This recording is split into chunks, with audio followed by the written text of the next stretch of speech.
disampaikan oleh Pak Dodi bahwa dia dikorbankan. Nah itu bisa disampaikan lagi maknanya sebenarnya apa? Ya, jadi kan kami selalu sampaikan bahwa Pak Dodi ini menjadi polisi yang baik. Dan dia mengungkap 41,4 kilo itu adalah pengungkapan terbesar. Itu langsung dari mulut Pak Teddy Minahasa waktu press conference di Bukit Tinggi. Jadi dia menjadi polisi yang tidak pernah cacat celah, tidak pernah bermasalah. Tapi ketika diperintah, dia sudah menolak kalau itu tidak kembali diperintah, didesak kan tidak terjadi. Makanya dia merasa kecewa, kok kenapa aku dikorbankan gitu loh. Kalau tidak ada perintah itu, mungkin sampai hari ini dia masih berdinas.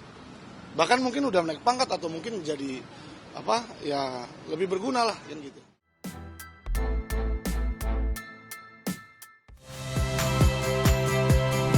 Saya Rahmat Ibrahim.